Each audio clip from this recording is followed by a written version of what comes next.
gente vai estar falando hoje sobre revisão de escopo, fundamentos e metodologia. Primeiro, dizer que eu estou muito feliz de estar aqui hoje, muito honrado, né, de estar apresentando por um grupo de nível tão alto quanto esse, né, pesquisadores aí experientes, e tenho certeza, hoje vai ser uma apresentação longa, uma apresentação bem extensa, mas eu vou tentar trazer as partes mais importantes sobre o tema, e tenho certeza que eu vou estar aprendendo mais do que ensinando, né? Com toda a experiência de vocês aí. Então, no final, a gente pode estar discutindo e caso alguém queira interromper e fazer algum comentário também, que fique à vontade. Bom, o objetivo da nossa apresentação hoje, então, vai ser compreender o que é uma revisão de escopo, quando utilizá-la e como conduzi-la conforme as diretrizes atuais. Então, assim, por que revisar o conhecimento? Né? Essa é a pergunta que eu gostaria de iniciar. Então, a gente sabe que a área da saúde, os cuidados da saúde são bastante complexos, né? E que a ciência tem crescido exponencialmente para trazer respostas, né? Então, a gente precisa de métodos para mapear, organizar e interpretar o conhecimento existente. Uma, um estudo de Sulton de 2019 mostra que existem até 44 diferentes tipos de revisões na literatura, né? E essas revisões são parte de uma família maior, né, que são as sínteses de evidência. Então, assim, como que a gente navega nesse mar de dados? É impossível praticamente a gente saber quais foram as primeiras revisões de escopo, né, publicadas, mas os arcabouços metodológicos começam a surgir em 2005, com Arcese e O'Malley. Eles começam a organizar como deveríamos estar escrevendo as revisões de escopo e como proceder com esse tipo de metodologia.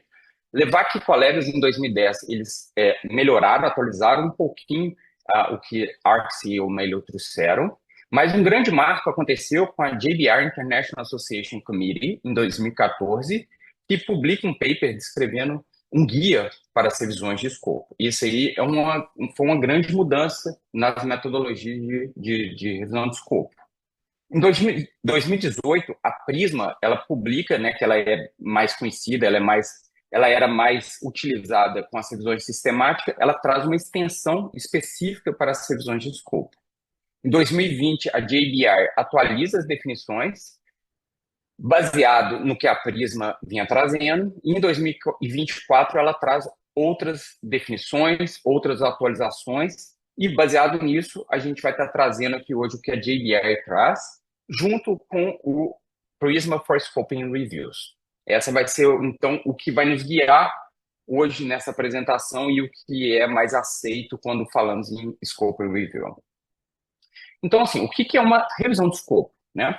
A revisão de escopo, então, é um tipo de síntese de evidências que visa identificar, mapear sistematicamente a amplitude das evidências disponíveis sobre um determinado tema, campo, conceito ou questão, muitas vezes independentemente da fonte, dentro ou entre contextos específicos. As revisões de escopo, assim, então, podem esclarecer conceitos e definições chaves presentes na literatura e identificar características ou fatores centrais relacionados a um conceito, incluindo aqueles ligados à pesquisa metodológica, né? Vamos destrinchar um pouquinho isso aqui. Então, como dito anteriormente, as revisões de escopo elas fazem parte de uma família maior, que é a família da síntese de evidências, né? Ela já foi chamada anteriormente de revisões de escopo sistemáticas, né? Mas para que não causasse uma confusão com as revisões sistemáticas, foi retirado a palavra sistemática, mas já se pressupõe que a metodologia vai ocorrer de uma maneira sistemática, né? Uma característica, então, da revisão de escopo é a amplitude das evidências que ela traz, né? Então, a pergunta de pesquisa ela vai ser muito mais ampla, por exemplo, do que uma revisão sistemática. E ela vem procurando por quê? Por uma resposta sobre um tema, um campo, um conceito, uma questão, né? E não somente sobre um procedimento, um diagnóstico, como são, por exemplo, as revisões sistemáticas buscando por um desfecho, né? Seguindo ali o pico, mas é uma pergunta bem mais ampla. Uma outra característica aqui da revisão do escopo, na própria definição dela, é a questão da fonte, né? Então, as fontes de evidência, não necessariamente, como a gente vai ver mais à frente, mais a fundo, ela não necessariamente precisa vir de estudos randomizados, por exemplo. Então, a gente pode estar buscando uma variedade enorme de fontes dessas evidências que estamos procurando, né? Desde, por exemplo, cartas de opinião, documentos governamentais. Então, ela é bem ampla. E aí, uma outra característica desse tipo de revisão é a possibilidade de estar esclarecendo conceitos e definições chaves, né? O meu trabalho, especificamente, ele entra nessa questão. A gente está tentando entender os conceitos e definições de sensibilização central e dor nociplástica. Então, para esse tipo de estudo, a revisão do escopo ela é muito bem-vinda. Então, quando usar uma revisão de escopo, mapear e resumir as evidências científicas, identificar lacunas no conhecimento, explorar a extensão ou profundidade da literatura, examinar como a pesquisa tem sido conduzida, apoiar o desenvolvimento de diretrizes clínicas, informar futuras pesquisas, produzir informações úteis a respeito de conceitos e como esses têm sido utilizados com o passar do tempo, auxiliar no desenvolvimento de uma agenda de pesquisas, avanço de um campo e identificar áreas para uma futura revisão sistemática ou outro tipo de síntese de evidência. Então, como dito anteriormente, pode estar buscando ali sobre conceitos, definições, pode estar buscando, por exemplo, lacunas no conhecimento e daí, a partir disso, abrir uma oportunidade para outras pesquisas, como uma revisão sistemática, por exemplo. Então, ela basicamente faria uma coleta de tudo que existe na literatura sobre determinado conceito e, a partir dali, das definições, dos resultados, do relatório, poderia estar abrindo outras possibilidades. Quem poderia se beneficiar, então, de uma revisão de escopo? Decision makers, tomadores de decisão. Por exemplo, a gente pode pensar até, por exemplo, em questões de política pública, né? Como determinada política pública tem avançado em determinado campo da sociedade, outros que favoreceriam com isso, clínicos, organizações financiadoras de pesquisa, pacientes, público em geral. Então, aqui, rapidamente, e a gente vai ver mais profundamente, mas só para a gente ter um parâmetro, qual que é a diferença da revisão de escopo para a revisão sistemática? Então, em relação ao objetivo, Scoping Review, né, ou revisões de escopo, elas vão mapear, enquanto as revisões sistemáticas, metodologicamente, ela avalia. Então, isso é uma grande diferença de uma metodologia para outra, e depois, lá na frente, quando for ocorrer a análise de dados, é completamente diferente. Tá? Abordagem, Scope Review, ela vai ser ampla. E aqui entra pela primeira vez, então, essas três letrinhas, PCC, que significa população, conceito e contexto, e a partir dessas três letrinhas, isso vai nos guiar por toda a pesquisa. Enquanto na revisão sistemática, ela é mais focada. E aí é o pico, né? Que é população, intervenção, comparador, outcome, né, que é o desfecho. Então, grande diferença também, muda totalmente como desenvolver essas pesquisas. A qualidade dos estudos, das evidências encontradas, no caso do Scope Review, opcional. A gente pode estar buscando ali as evidências em qualquer fonte. Então, desde que a gente coloque isso de maneira no projeto, o que a gente vai estar procurando e quais são as fontes que a gente está procurando, é opcional, mas tem que estar claro, para manter a clareza ali do estudo. Já na revisão sistemática, é necessária a qualidade dos estudos, exatamente devido às características aí de uma metodologia de revisão sistemática. Só voltando, a gente vai falar isso mais à frente, mas baseado nessa questão de qualidade, a revisão do escopo mal feita, ela pode trazer problema. Porque, exatamente por não ter esse critério de qualidade das evidências que estão sendo procuradas, e isso é um fator muito importante que faz diferença na qualidade da pesquisa. Mais diferenças, né? Então, aqui, ó, esse estudo MOON de 2018 mostra, por exemplo, em relação ao protocolo, ao protocolo, não, ao projeto. Então, tanto na scope review quanto na revisão sistemática, sim, tem que ter o projeto. O registro no Próspero, sim, nas revisões sistemáticas, mas não na scope review. As scope reviews não aceitam o registro, não são registradas no Próspero. Mas a gente vai ver que existem outras fontes aí que a gente poderia estar registrando. As estratégias de busca, né, elas devem ser transparentes, tanto no scope review quanto nas revisões sistemáticas. Os formulários de extração de dados padronizados também tem que ter, tanto nas duas metodologias. Uma outra grande característica, e volta onde eu falei, que é a avaliação do risco de vieses não existe na scope review. Essa é uma das características básicas, então, da scope review, exatamente devido à característica do que ela está buscando, das respostas que ela está buscando, não enquadra aqui na avaliação do risco de viés, enquanto na revisão sistemática, sim, e devido não ter uma avaliação do risco de viés, um projeto de scope review mal feito pode trazer conclusões erradas. Tá? Isso é uma coisa muito importante, a gente vai estar vendo mais à frente na parte de metodologia.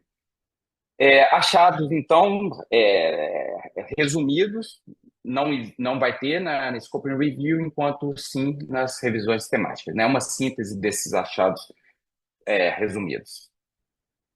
Etapas de uma revisão de escopo. A gente, de acordo com a JBR, o manual, então, que ela traz aí como proceder nas revisões de escopo, ela traz, então, 9 passos. 9 passos, então, na pesquisa, sendo que os 3 primeiros estão relacionados ao projeto. Tá? Então, definir objetivos é a pergunta, desenvolver e alinhar critérios de inclusão, descrever um método planejado para a revisão. Né? Seria a busca, a seleção, extração, análise e apresentação.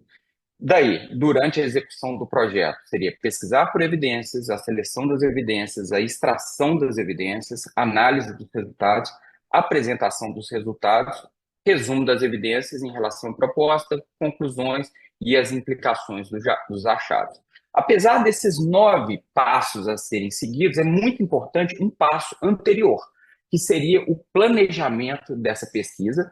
Então, planejar bem, buscar ali os stakeholders, né, que fazem parte, inclusive pacientes e outras pessoas que poderiam se beneficiar. É muito interessante, então, estar em contato com esses stakeholders, fazer um bom planejamento para que sim entrasse na questão do projeto e execução da pesquisa. Nós vamos trinchar agora um pouquinho cada uma dessas etapas, então, mas antes, falar um pouco da importância de protocolos de revisão de escopo. Muita coisa aqui, ela é óbvia, né? A gente sabe da importância de ter um protocolo, da importância de ter um projeto bem feito, mas vamos lá. Então, por que fazer um projeto? Aumenta a credibilidade e reduz os desperdícios na pesquisa.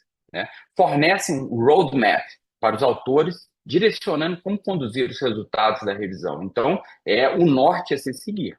Né? Então, ele é considerado como um guia que especifica os critérios de inclusão, mostra onde e como achá-los e um método usado. Reduz risco de biases, possibilita o feedback da comunidade acadêmica quando registrados e ajuda autores a produzirem melhores manuscritos.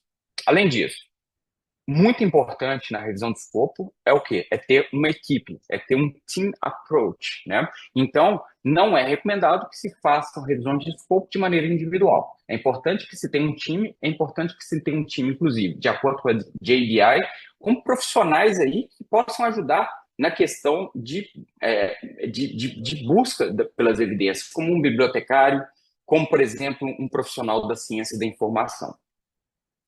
Revisões de escopo são iterativas. Em inglês seria a palavra iterative.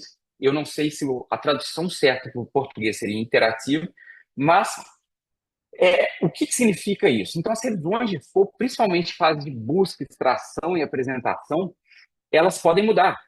Elas podem, durante o processo ali de coleta das evidências, durante o processo de síntese das evidências, novas informações aparecerem. E ali sim tem uma mudança de caminho a seguir. Né? Caso isso aconteça, obviamente, tem que ser mudar um pouquinho ali a questão metodológica, tem que estar tudo muito bem descrito, tudo muito bem claro no protocolo, no relatório final.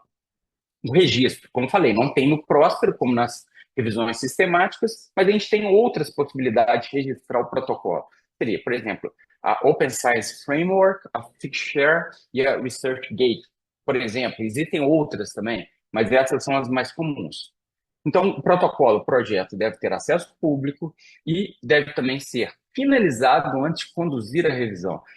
Eu achei até meio engraçado isso quando eu li isso aí na JDI, e parece que é uma coisa óbvia para a gente, mas, de acordo com a TRIP, em 2016, apenas 13% das Scoping Reviews apresentavam um protocolo, né? Então, parece tudo tão óbvio, eu acho, pela qualidade dos nossos estudos que nós temos produzido, mas não parece ser a realidade, pelo menos até 2016 aí, das pesquisas que estavam sendo apresentadas.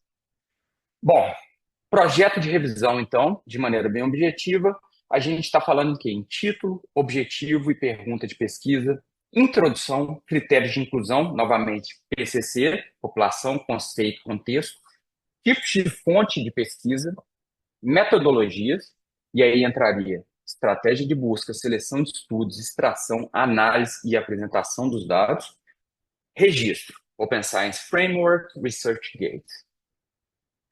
Título, obviamente, bem óbvio para todos nós usar palavras-chave, mas essas palavras-chave, elas têm que estar descrevendo o conteúdo do protocolo e alinhadas com o quê? Com a estrutura, população, conceito, contexto.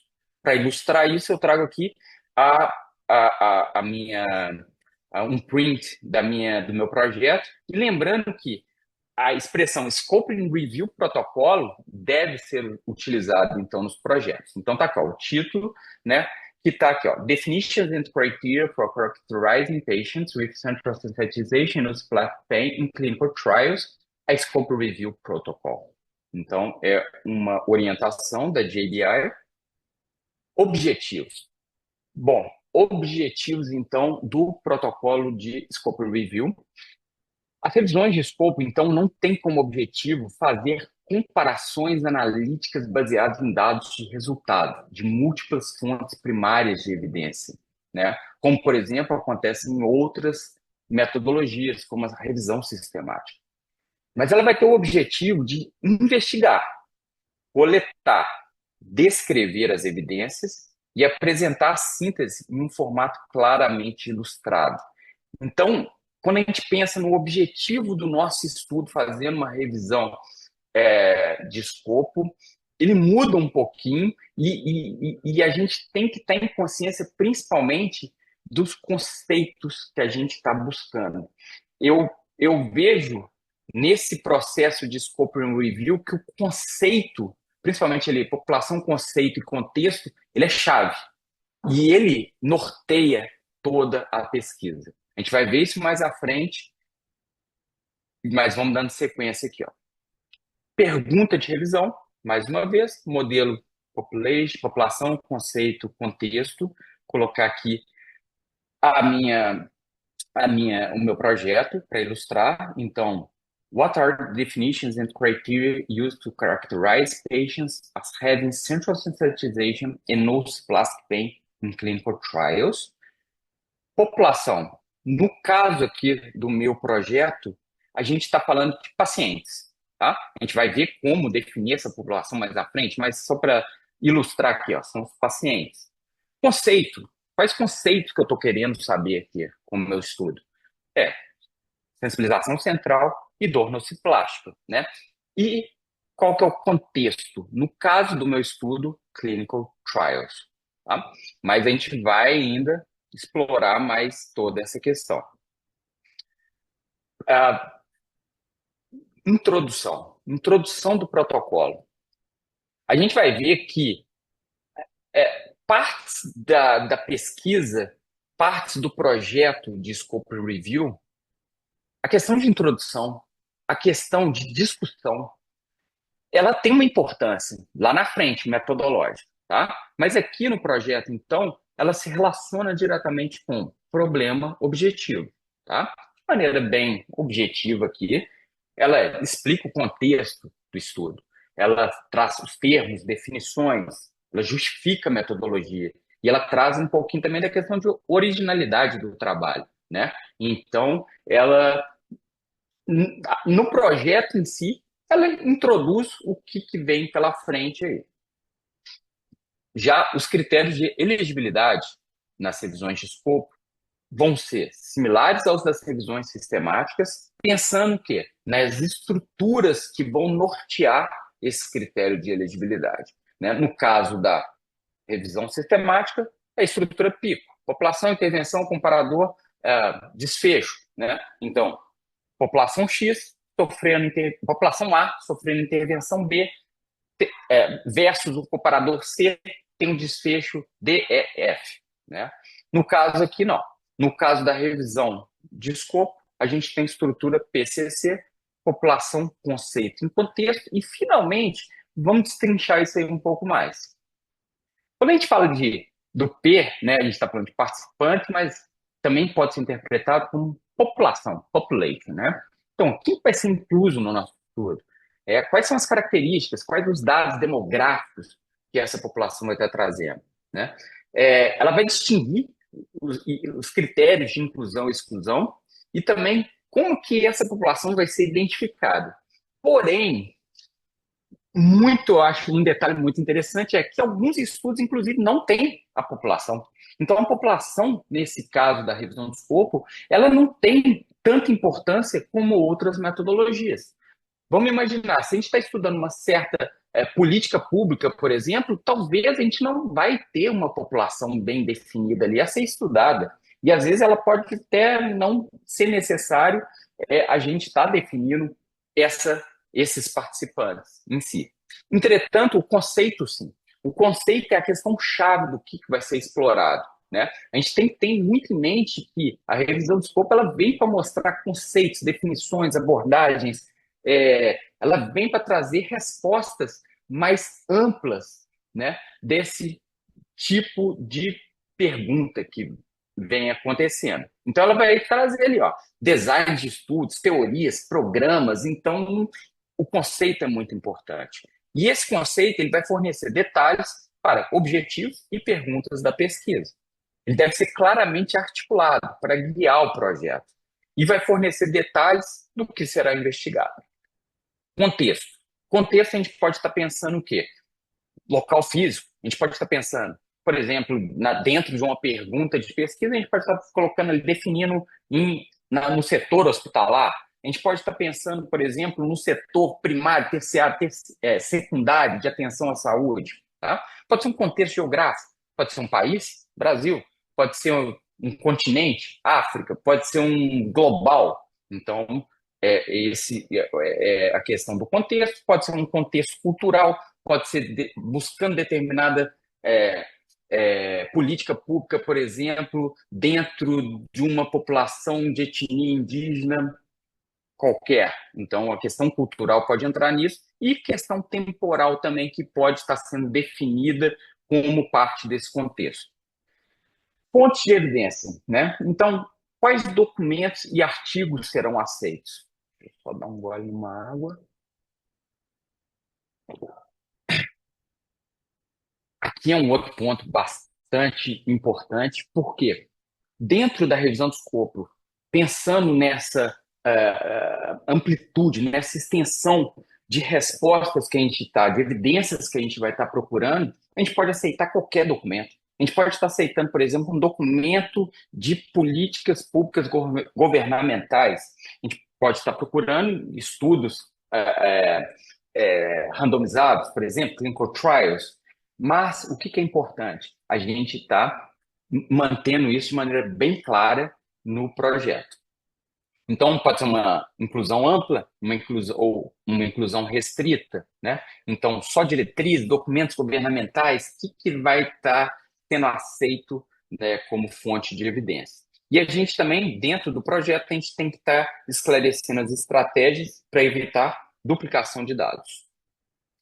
Estratégias de busca, então, a gente pode estar fazendo uma revisão de escopo e apresentando desde uma lista simples de termos até estratégias complexas de busca. Algumas revistas, entretanto, não exigiam a inclusão de pelo menos uma estratégia de busca complexa no apêndice ou anexo, né? Por exemplo, a JBI Evidence Synthesis. Então, deve listar as bases de dados, as plataformas de busca, os sites institucionais relevantes, justificar o recorte temporal da busca. Mais uma vez, a gente tem total liberdade de buscar por essas fontes, né, de evidência de acordo com o que está sendo proposto. Então, a gente também pode estar prevendo uma busca inicial para refinar termos, buscar ali somente uma das fontes, refinar ali os termos de busca, né? A gente pode estar, a partir disso, desses termos de busca encontrados inicialmente, partir para uma busca mais ampla, né? A gente pode estar entrando em contato com autores e buscando, sim, outras fontes aí confiáveis e outras fontes mais objetivas para fazer essa busca. É importante que se relate o uso de softwares no gerenciamento das referências e qualquer desvio que aconteça, pensando aí na questão iterativa, né, como foi colocado anteriormente, a gente coloca no manuscrito final, de forma clara e transparente, o que ocorreu. Seleção de estudos, fontes de evidência. Então, deve seguir critérios de inclusão e exclusão. Recomenda-se pelo menos dois autores, né? Então, um autor não é recomendado que se faça esse tipo de revisão. Relatar como serão resolvidos os desacordos, né? Então, se os autores chegaram a um consenso, caso não chegue ao consenso, a busca, então poderíamos pedir a opinião de um terceiro autor. Descrição deve ser apresentada em narrativa ou fluxograma, e daí o Prisma traz um fluxograma aí que a gente pode estar utilizando. Eu vou apresentar ele aqui à frente. Inicialmente, então, durante esse processo de seleção, a gente coleta o título e o resumo das evidências encontradas, seguido pela leitura completa dos textos relevantes. Especifica o software utilizado, JBR Summary, Ryan, EndNote, etc. Fornece informação dos estudos excluídos no apêndice, isso é muito importante para manter a clareza do porquê esses estudos foram excluídos. Aqui segue um pouquinho o fluxograma, né, indicado aí pelo Prisma, né? Então, identificava os estudos, dali colocava qual a banco de dados que foi retirado do estudo, os registros, dali os estudos que foram removidos, o porquê que foram removidos e sempre colocando ali a quantidade. Passaria para uma segunda fase, uma fase maior de avaliação, então teria ali os estudos avaliados, os estudos excluídos, estudos que desapareceram e foram encontrados, que não foram encontrados, estudos avaliados tendo elegibilidade e o que foi excluído, e finalmente os estudos inclusos, de acordo com os critérios de elegibilidade. Extração de dados, no caso da Scope Review, pode ser chamada também de Data Charting. Então, os dados são consistentes, né, com pergunta da revisão, objetivo e a população, conceito, contexto. Pode também estar extraindo outros dados, né? Então, teste controlado e randomizado, métodos usados para conduzir estudos, definições, argumentos. A extração, análise e apresentação são interdependentes, eles dependem de cada um. Então, se orienta que haja o planejamento desse processo, né, e esse planejamento esteja divulgado aqui junto com o projeto.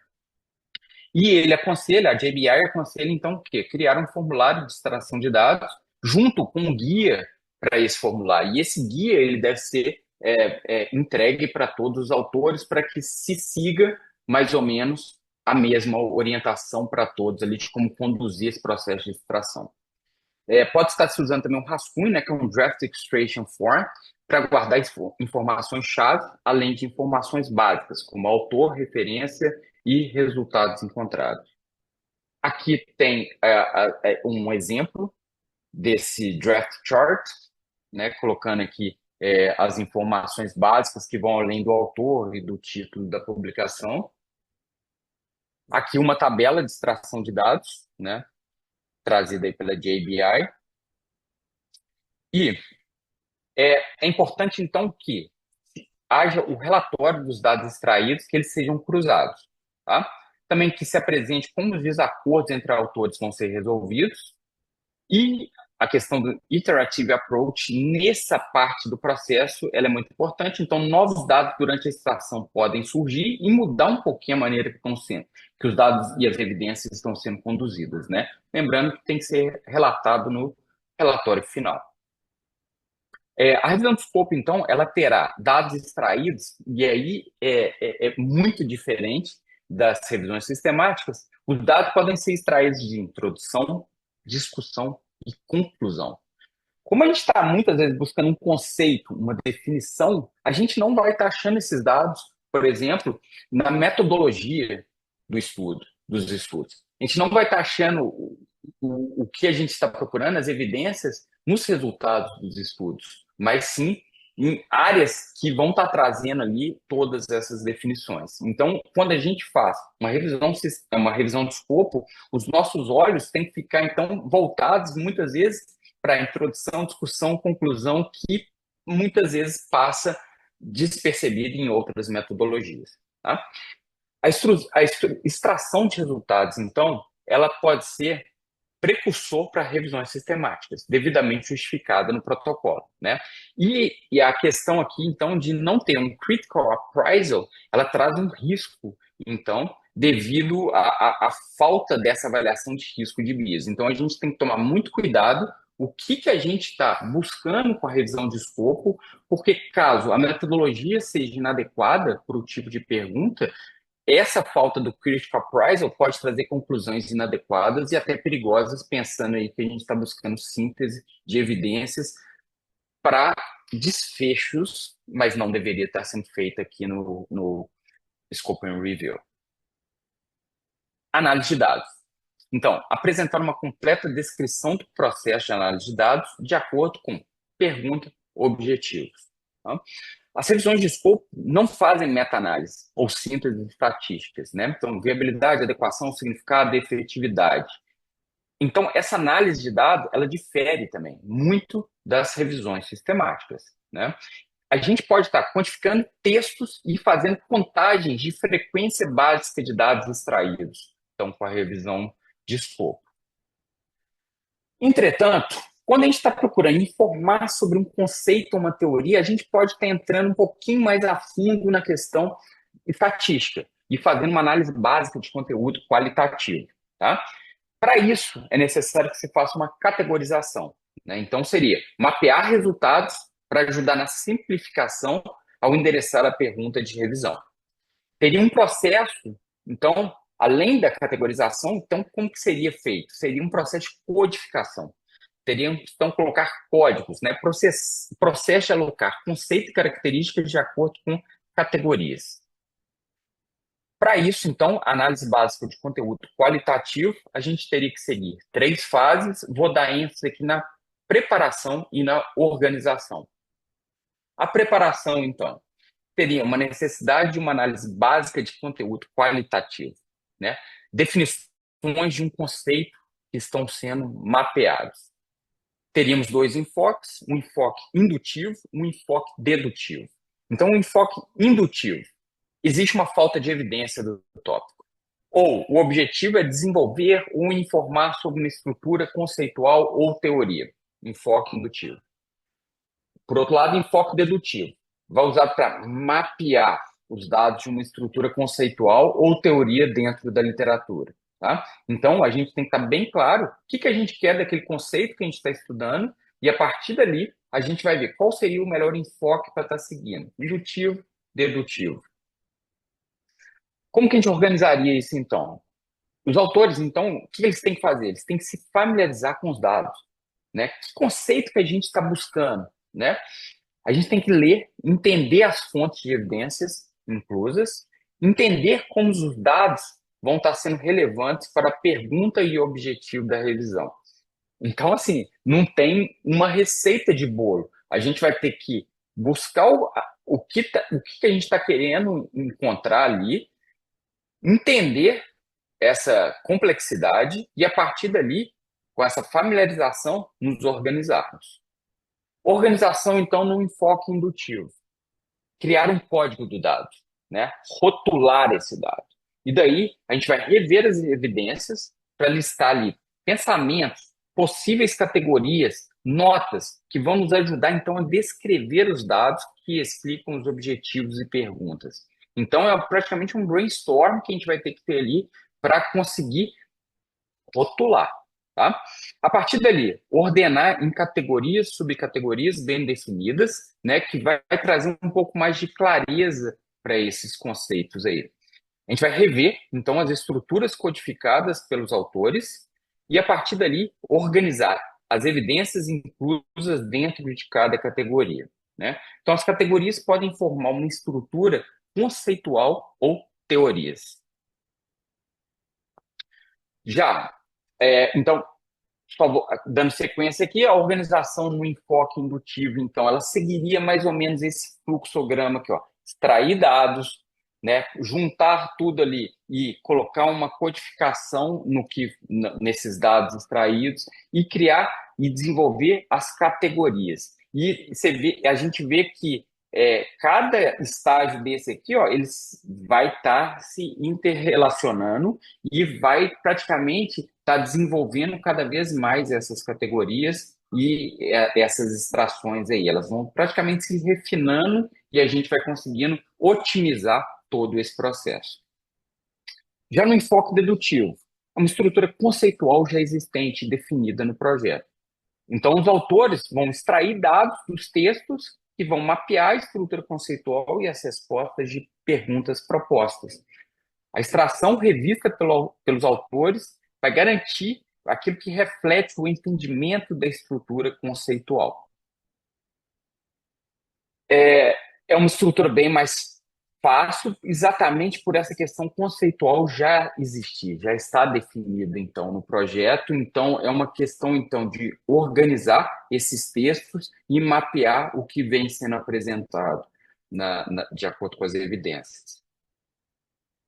Apresentação dos dados, então, demonstra que tipo de dados que foram coletados em relação aos objetivos e perguntas da revisão do escopo. É importante que exista um plano de apresentação dos resultados e existem diversos meios de apresentação desses resultados de acordo com a JBI. É importante que existam métodos descritivos e que se utilize outros recursos, como, por exemplo, tabelas e próprios recursos interativos.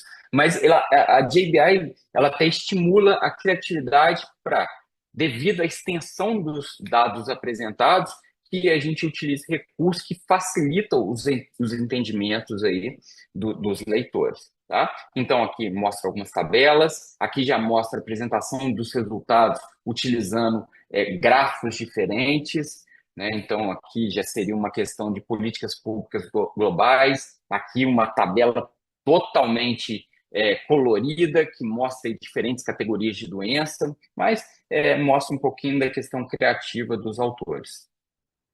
Mais uma tabela. Muito bem. Então, como reportar as revisões de escopo? Basicamente, agora a gente segue de acordo com as orientações do Prisma, né? Eu vou trazer de maneira bem objetiva o que o Prisma Extension for Scope and Review tem trazido, né? Uma rápida introdução para o Prisma, então. Prisma Scope and Review, publicado em 2018. Inicialmente, o Prisma utilizado para as revisões sistemáticas. Em 2018, ele traz as extensões para o Scope and Review, né? Para responder perguntas específicas da Scope and Review, objetivos diferentes, obviamente, das Systematic Reviews, e vai lidar com perguntas mais amplas sobre temas e conceitos, e aí essa extensão, né? Ela viu a necessidade de quê? De responder demandas diferentes, por exemplo, do que as Systematic Reviews vinham respondendo, né? Basicamente, a Prisma ela traz 20 itens essenciais e 2 opcionais. Então, a Prisma, a Scope and Review, ela foi criada com base em diretrizes da Equator Network, né, que é uma iniciativa internacional que visa melhorar a qualidade e transparência dos relatos de pesquisa em saúde. Ela aumenta a transparência metodológica e o uso dos achados de pesquisa. Segue aqui, então, as 22 categorias listadas, né, pelo Prisma, né? Então, seriam título, resumo, introdução, métodos, resultados, discussão e financiamento da pesquisa, né, dividido aí no total de 22 tópicos diferentes que guiam e como que seria relatado essa pesquisa. Aqui seriam os dois itens que seriam opcionais e exatamente eles falam do critical appraisal of individual source of evidence, né? Então é o critical appraisal. E apesar de não ser comum, apesar de não ser interessante que se faça pesquisas em que haja necessidade de uma análise mais aprofundada das evidências, mas ela pode acontecer. E caso ela aconteça, o Prisma ela traz aqui onde esse tipo de ferramenta deve ser relatada.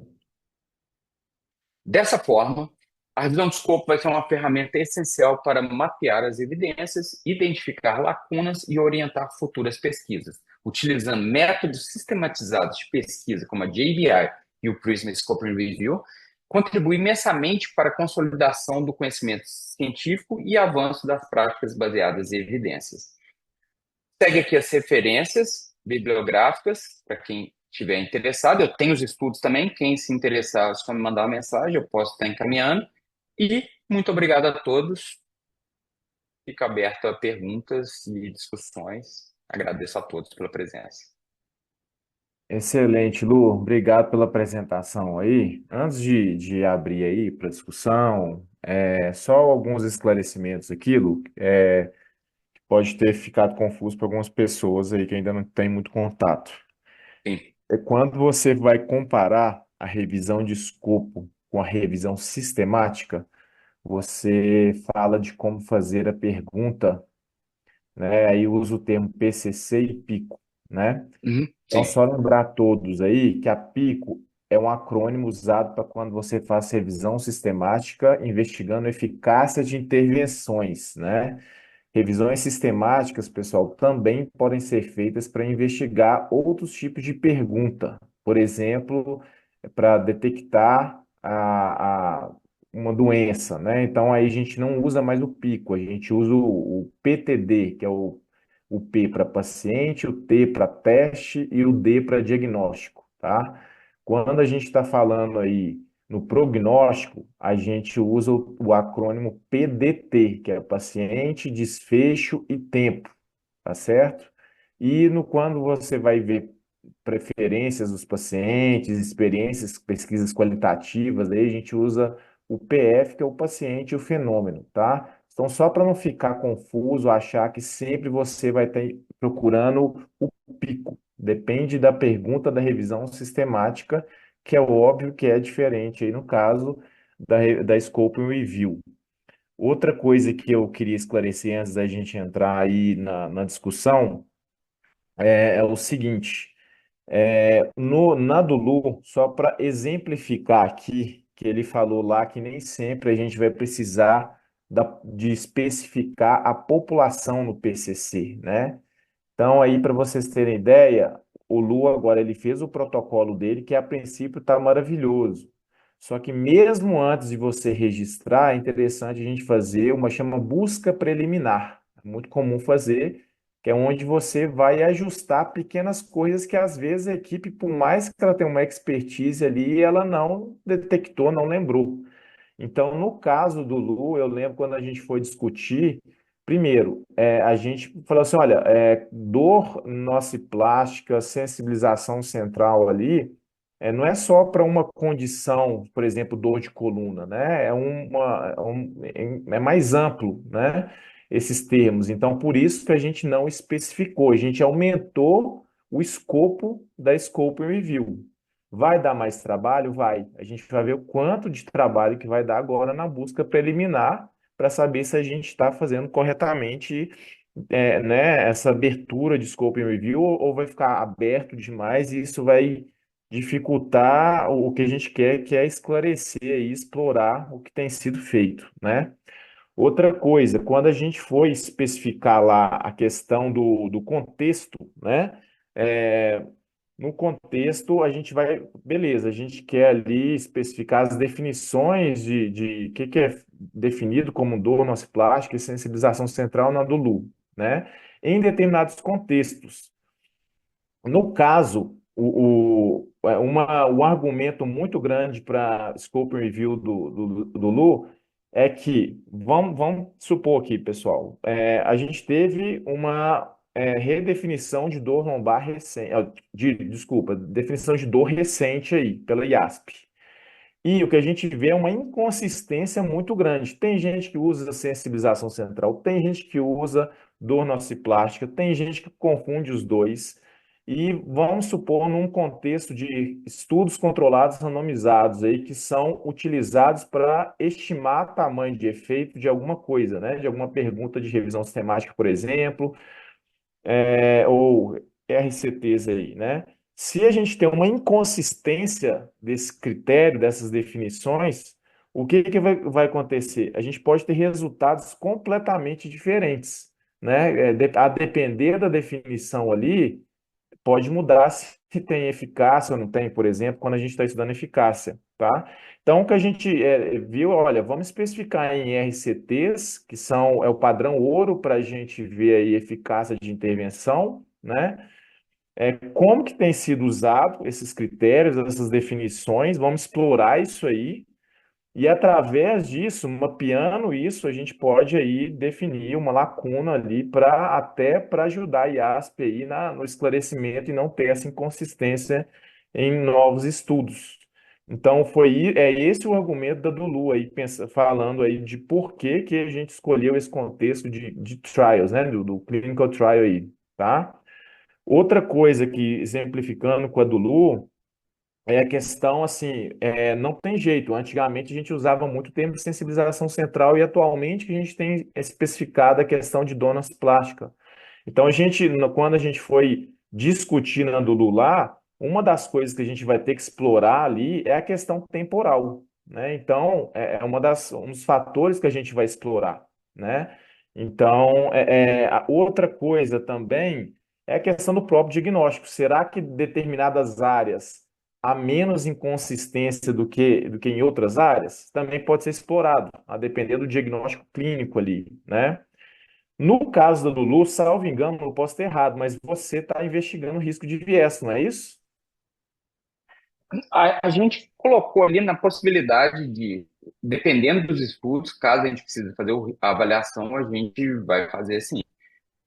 Exatamente porque o desfecho que a gente está procurando é diferente, né, de uma revisão sistemática, mas Sim. caso apareça algum clinical trial e a gente precise utilizar, isso eu até conversei com o Foucault, então não precisa pensando na metodologia utilizada, né, da Scope Review, mas caso aconteça, a gente Mas definiu a princípio tá, né? a princípio sim. Isso, porque é o seguinte, também é interessante eu mapear, será que em estudos com maior risco de viés é o maior problema? Será que em estudos com baixo risco de viés esse problema está resolvido?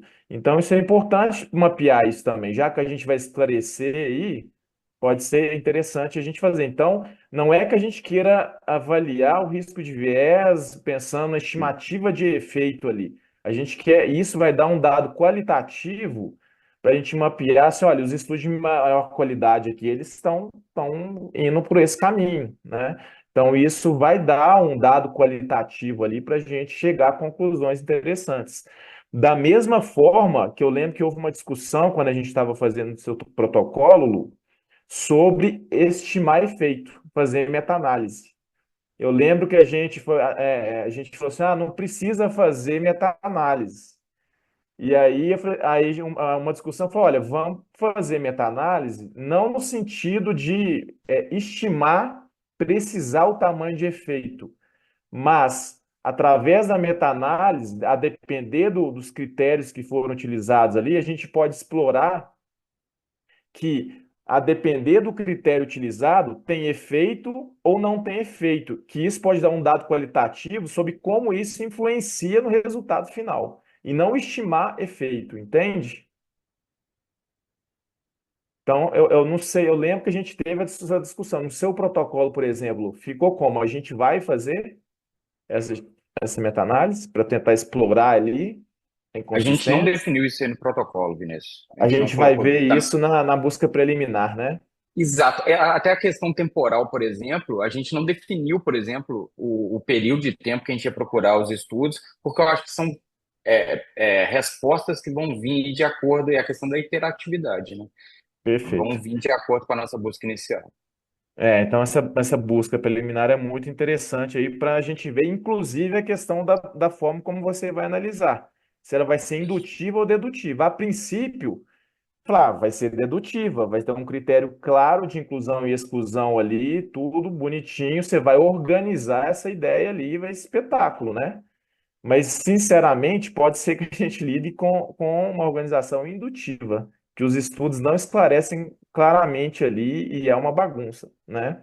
Então, essa Exatamente. busca preliminar sua, é importante você ter essa ciência, ela vai resolver tudo isso, esses detalhezinhos que para a gente já estava perfeito, vamos embora, tal, mas que a gente vai tentar, né, deixar mais claro antes de registrar, que mais uma vez é importante para evitar viés de phishing, né, que é um viés grave, mostrar transparência, evitar duplicação de revisões e por aí vai, se justificou muito bem, né? Então, é isso que eu só queria esclarecer aí, pro pessoal. Mas parabéns aí, Lu.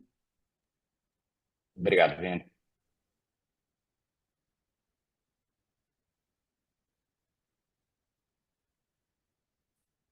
Mais alguma dúvida, alguma coisa que a gente pode estar esclarecendo? Ô, Ô, Lu, queria Lu, perguntar. desculpa, pode ir, Daiane, depois eu pergunto. Tá bom. Queria perguntar sobre o tempo de atualização da review de escopo, porque, né, a gente está mais acostumado com a sistemática e a gente sabe um pouquinho mais sobre o tempo de atualização e tudo. Como que funciona quando é review de escopo? Em que sentido que você diz, Daiane? Por Atualização exemplo, da metodologia, dos. da revisão, por exemplo, a sua revisão foi feita, ela foi publicada. Aí, por Uhum. exemplo, essa revisão ela vai ter um prazo de validade também. Por exemplo, a gente vai olhar para quais critérios para ver se é necessário atualizar ou não essa revisão. Igual eu vou traduzir para o nosso ambiente da revisão sistemática, por exemplo. A gente olha, por exemplo, se foram publicados novos estudos, tem aquela questão temporal de 2 a 3 anos. A gente também olha a questão de falhas metodológicas. Na review de escopo tem alguma coisa assim em relação à atualização? Daiane, sinceramente, eu li muito sobre a revisão de escopo, né? Eu tenho lido bastante sobre a revisão de escopo. Os dois guias que a gente tem praticamente para seguir é o JBI e o Prisma, e nenhum deles cita essa questão que você está levantando. Então, eu acho que não é tão relevante na revisão de escopo. Eu acho que ele quer trazer ali a resposta naquele momento do que a gente tem sobre o conceito que está sendo buscado, né, explorado. Então, Entendi. não achei nenhuma referência sobre isso. Ô, Daiane, tem um artigo publicado liderado aí por Mark Elkins, que é o editor-chefe da JOP, Journal of Physiotherapy, que ele fala um pouquinho quando a gente deve atualizar uma revisão, tá? O que a gente vê hoje, que essas atualizações, elas, primeiro, elas não deveriam ser feitas por vários motivos ali. Você tá chovendo no molhado, né? Não adiciona nada, né? Então, só é possível fazer uma atualização, principalmente ou quando a metodologia prévia, né, de revisões prévias, ela era muito ruim, limitada, às vezes não é nem por causa dos autores terem problema com metodologia e estatística, mas às vezes por atualização da metodologia, ficou mais rígida, né? O handbook da Cochrane aí, por exemplo, o Grade, ele é mais recente, então a tendência é a gente ter uma metodologia ali mais rígida, né? E Uhum. outra situação é quando a gente tem ali novos estudos que poderiam impactar na conclusão da revisão prévia, tá? Então você tem que justificar por um desses dois motivos ali claramente na sua levantar esse problema, né, no argumento, na introdução, e aí você falar que vai resolver isso, né? Não adianta você falar que tem e não tem mais estudo e não tem metodologia apropriada. Então, senão não vai mudar nada. Então, é isso que você deve fazer quando você se propõe a fazer uma atualização de uma revisão, seja ela qual for, tá?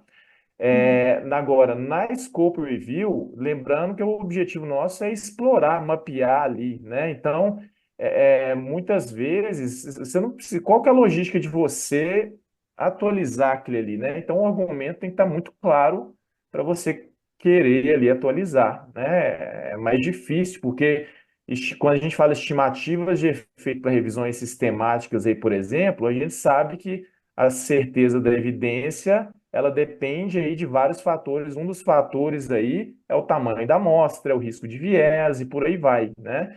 E aí sim, um estudo novo pode mudar completamente a conclusão, né, a tomada de decisão. Agora, será que fazer uma atualização de uma scope review vai mudar alguma coisa? Sabe? Então, assim, a gente tem que tomar cuidado para não fazer muita coisa que não vai dar em nada, que aí vai, quando for publicar, nem consegue publicar porque não vale a pena, né? Não faz sentido, tá? Eu perguntei porque, por exemplo, até sobre o tema do Luciano mesmo, a gente ainda está crescendo nesse tema, né? Claro que a revisão dele vai vir para esclarecer muita coisa. Aí, durante a apresentação dele, até do trabalho dele, eu fiquei pensando também, né? Será que daqui a um tempo a gente vai ter, né, além da revisão dele, e outros conteúdos também que vai nortear a gente ainda mais em relação a essa questão, sabe? Porque às vezes tem alguns conteúdos que estão em corpo de crescimento em relação ao conhecimento, né? Igual os critérios para dor plástica, por exemplo. Então, por isso que, para mim, tinha dado essa dúvida, mas agora ficou claro, deu para eu entender. E só para complementar, Dai, eu acho que tem muito a ver com a justificativa do trabalho, do porquê que ele tem que existir, né? Então, é o que você falou. Sim. Se a partir de algum momento, você que tá tendo vários task force, ele começa a estabelecer e mudar, eu já entendo que o que estava anterior tá ele desatualizado, né? E aí você Uhum. também não vai esperar nada novo nos próximos 2, 3 anos, né? Porque você tem um marco Uhum. temporal de mudança e que as coisas novas existam, tem um tempo para ser isso, para você não comparar meio que banana com maçã, falando que tudo é fruta, né? Então, tem muito com, acho que o justificativo e o objetivo do trabalho, né? Então, acho que esse é o Uhum. principal.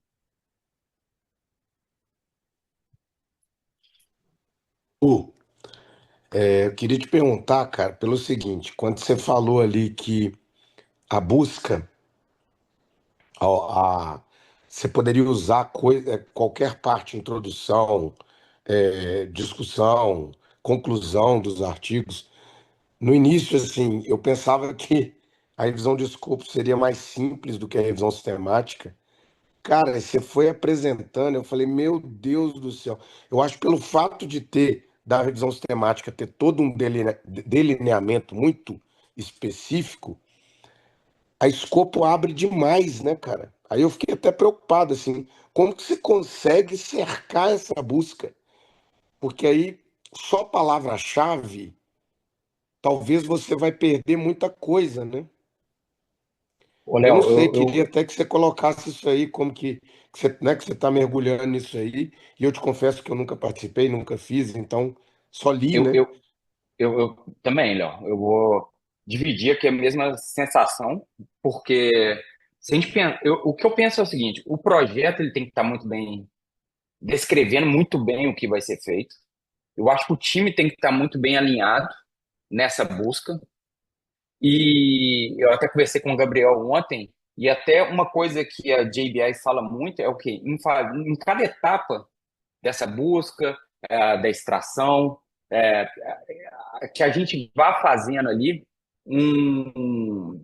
uma espécie de piloto para o time ir afiando cada vez mais essa capacidade aí de buscar esses conceitos no meio de tanta informação. Então, eu acho que quanto mais o time tiver é, falando a mesma língua e buscando ali pelas evidências, eu acho que vai facilitar. Mas exatamente, é bem complexo e é uma busca bem generalizada. Não é tão fácil, não é tão objetivo. Ô, Léo, complementando aí o que o Lu falou, é o seguinte, não tem jeito. O que a gente tem que fazer é uma busca que seja transparente. Você pode fazer a busca mais maravilhosa, mais abrangente possível. A melhor busca qual que é? É a mais sensível. Só que é possível a gente ir em todas as bases de dados, em todos os artigos. Não é possível, não é viável. Então, o que a gente faz? A gente faz uma estratégia de busca tentando ser sensível e específico, né? Então, isso aí demanda você ir testando e vendo o que está saindo ali. E aí, ter transparência de reportar isso quando você for publicar, igual o Lu falando aí.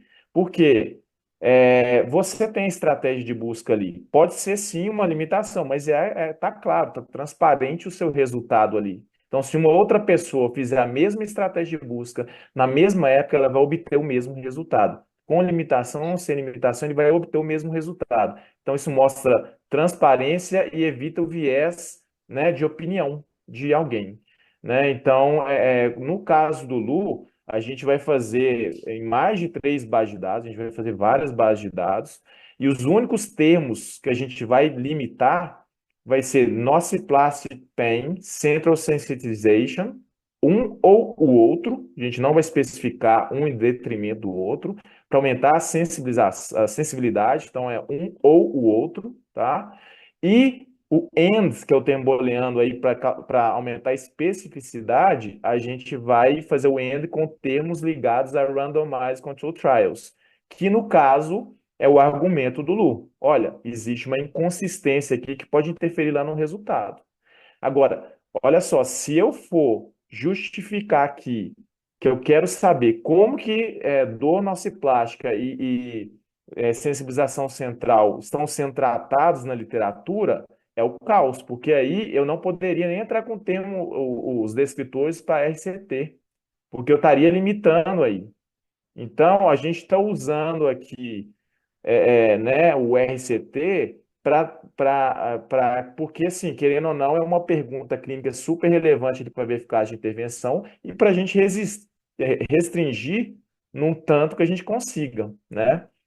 E além disso, sempre importante ali, além da estratégia de buscas, a gente fazer o hand search ali, ou né, em revisões prévias, tudo isso, tá? Então, só para deixar esclarecer um pouquinho. Show. Valeu demais. Obrigado. Vai dar trabalho, hein, bichão? Ô Bora. Léo, Pode é, contar e, comigo aí, cara, com a gente aí, né? Bora. Com todo mundo. e é assim, é diferente, não quer dizer que é mais fácil, não. Tem gente que vai para Scope Review achando que ele é mais fácil. Não. É tão difícil quanto, se você for fazer uma rigidez metodológica, é tão difícil quanto. Eu me surpreendi aqui, Vinícius, que eu achei que fosse mais fácil. Eu entrei e depois que ele apresentou, eu falei, meu Deus, né? Abre demais, né, cara? Exato. Bem amplo. Tem uma coisa que eu acho que dá essa percepção também, Léo, que é muito da.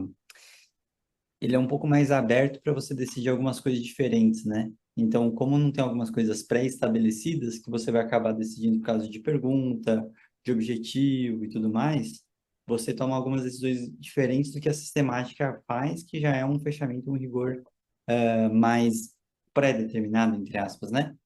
E aí, como isso você vai ampliando, sua pergunta tem que ser diferente, é entender como que eu mensuro, como que eu coleto, e isso tem que ser bem decidido.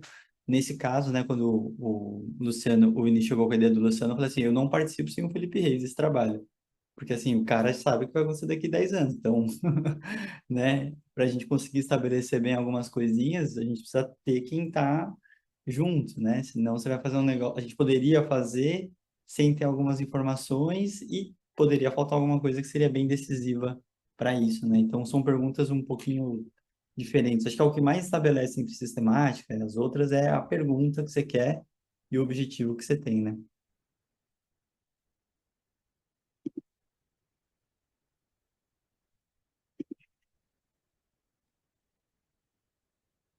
Pessoal, mais alguma questão, mais alguma dúvida? Está entendido em relação aí ao que é uma Scope Review, como fazer?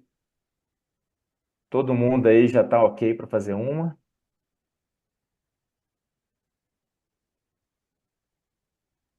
Faz a busca do homem aí, Vinícius.